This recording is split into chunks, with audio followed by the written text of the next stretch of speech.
Thanks very much for staying with us. Time now for Eye on Africa with me, Georgia Calvin-Smith. Tonight, a warning's raised about a deepening food crisis in Sudan as the latest ceasefire extension leads to yet more violations and a curfew in Port Sudan. Also, the families of dozens of Ghanaian unregistered miners are begging for authorities to help them to get out. The men have spent days underground. The owners of the mines say that they can leave at any time. Also, on the eve of World No Tobacco Day, I hear from the WHO, the World Health Organization, about its concerns about the rise in cultivation of the crop in Africa, even as tobacco growth is going down elsewhere. There's also a cost to farmers' livelihoods that comes with growing the crop. But first, a 11 p.m. to 5 a.m. curfew has been brought in Sudan's second city of Port Sudan. Meanwhile, fighting between two warring generals has flared in Khartoum and Nyala, the state capital of South Darfur. All this despite the extension of an often violated humanitarian truce. However, the lulls in the fighting have still only let in a trickle of aid. The UN's warned the country is now one of the most at risk of food insecurity in the world. Bastien Renouy has more. Many Sudanese are wondering what is the point of this ceasefire extension, given that the fighting never really stopped during the past 7 days. In Khartoum, residents said that they could still hear gunshots and explosions. But the most intense fighting did not happen in the capital, but in the regions of North Kordofan and in Darfur. In North Kordofan, the city of El Obeid is still surrounded by Rapid Support Forces members. They clashed with the army during the past 7 days. More than 20 civilians were injured and several were killed. In Darfur, it's still very difficult to know what's happening on the ground because most of the telecommunication infrastructures have been destroyed by the clashes. But Darfur Governor Mini Minawi, a former rebel leader, called the civilians capable of bearing arms to join the fight against the Rapid Support Forces and the local militias.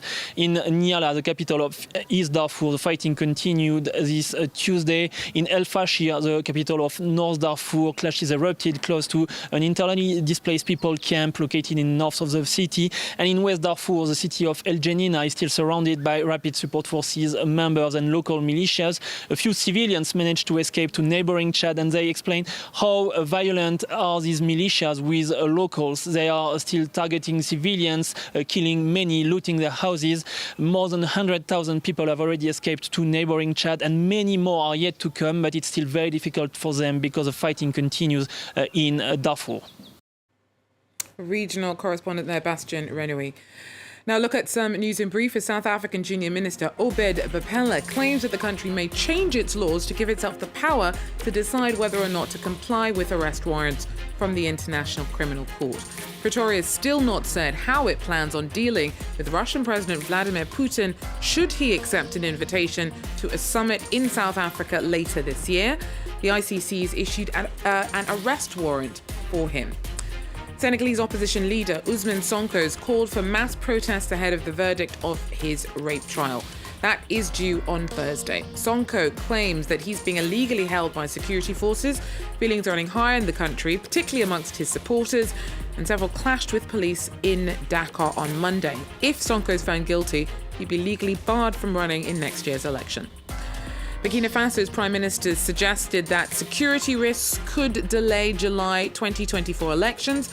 The country's been ruled by a military junta since last year, and the polls were meant to usher in the return to civilian rule. Swathes of the country are controlled by extremists. On Tuesday, the deaths were reported of at least 40 people in two separate jihadist attacks over the weekend near Bourassou, close to the Malian border. Dozens of illegal miners are stuck underground in a gold mine in Ghana. The group may have been down there for days, but many are refusing to come out because they fear that they'll be arrested. Justice Baidu tells us more. There are conflicting figures as to exactly how many people are currently in this mine. Earlier reports from yesterday indicated that there could be as many as 300. On Tuesday morning, 47 of them came out on their own and got arrested immediately. Family members of these people in these mines say they have been left with no choice than to head down illegally into these mines. My husband is one of those down there in the mine. This is the only thing people can do for a living in this town. We have no education and have nowhere to go. The mining company has abandoned the part of the mine they went into. I've been trying to call my husband, but I can't reach him. They don't have food, they don't have water. When they arrest them, they give them heavy fines. So it's a dangerous job, but what else can we do? Are we supposed to go rob people with guns to survive? The Ghanaian government has been struggling for years to contain illegal mining activities with no success at all. Known locally as Galamsey, many young people in several mining communities are forced into this business because they say mining companies do not create enough job opportunities for everyone. This pit that currently has people trapped is run by Anglo Gold Ashanti, one of the largest multinational mining firms that has operations here in Ghana and in South Africa. The company released a statement Tuesday morning saying that the miners could come out if they did want to, using already existing tracks under these shafts. The problem is that because they went into these mines illegally, many of them fear they would be arrested if they do come out. Now, according to family members who have been in touch with them, they have run out of food and water.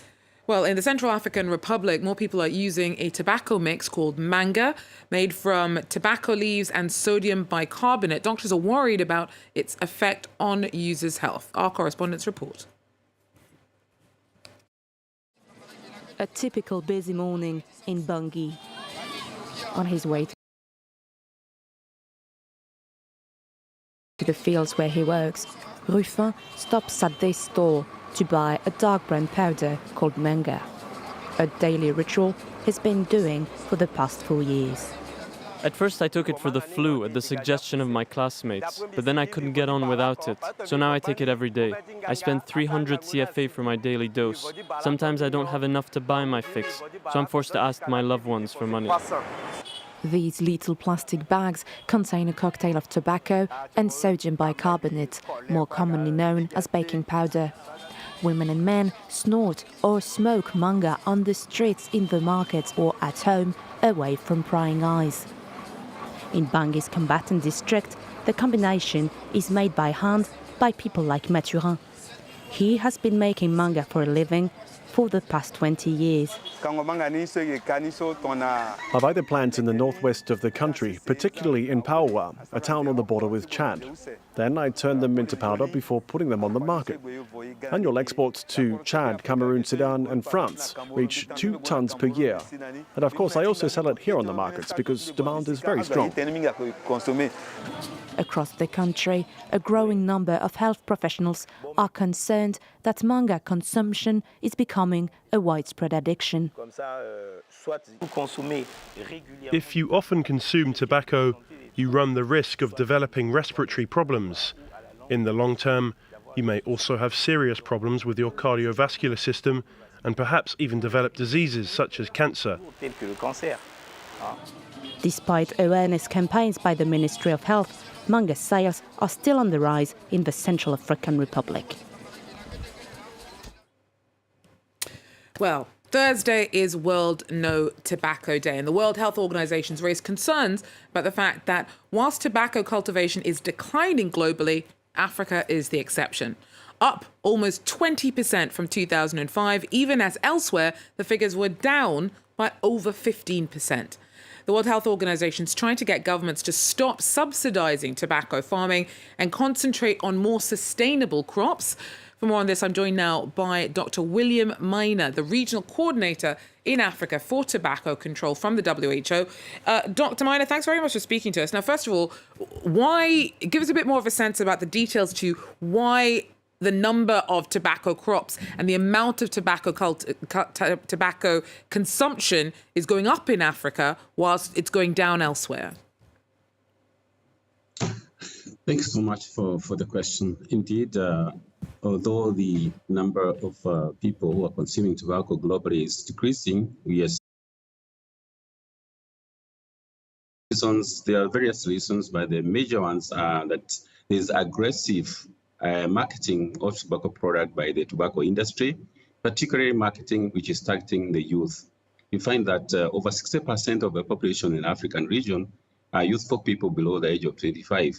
And the industry is bringing in various products, including varieties of products that are being brought into the market and being marketed.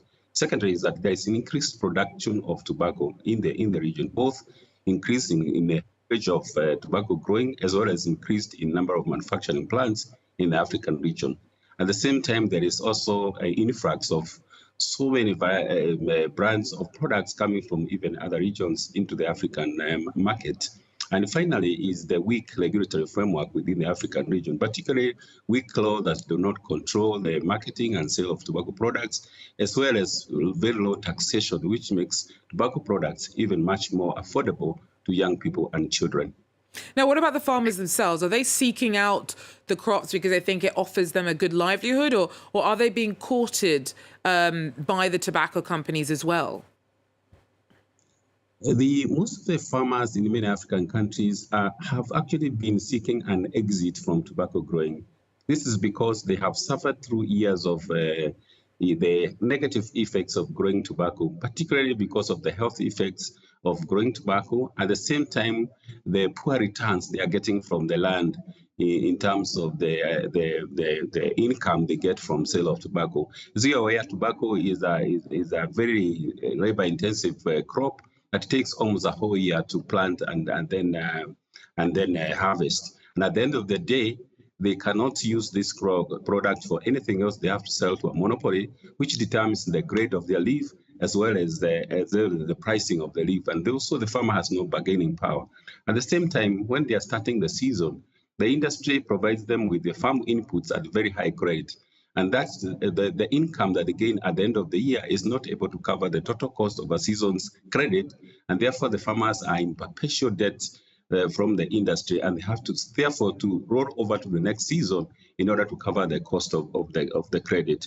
So many farmers are looking for an alternative that is going to have to give them income, either the same income as tobacco or much higher income than tobacco. And in this case, when we offer alternative value chains that have better income, most of the farmers are willing to shift out of tobacco growing into other alternative livelihoods.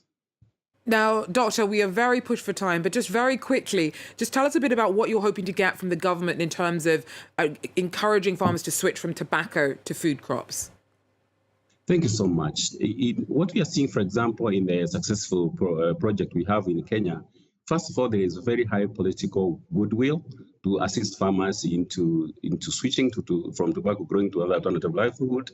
The government, for example, in Kenya at national and also at the county level, have actually deployed its staff who are actually training and supporting farmers in terms of extension work, while at the same time, some counties are even providing farmers with farm inputs so that they are able to switch from tobacco growing to other alternative livelihoods. And finally, is that the government has classified tobacco as not a strategic crop. It does not make it like a strategic cash crop, and therefore does not give it any preference or any preferential treatment as compared to other cash crops in the country. So this has actually incentivized farmers to actually switch. And finally, is that Dr. William Anya, I apologize. Unfortunately, we really are out of time, but thank you so much for giving us some of the insight, giving us an insight into some of what the WHO is trying to do to get African farmers switching from tobacco to more sustainable food crops. That is, though, where we're going to have to leave it for Eye on Africa. Thanks for joining us. Do so again.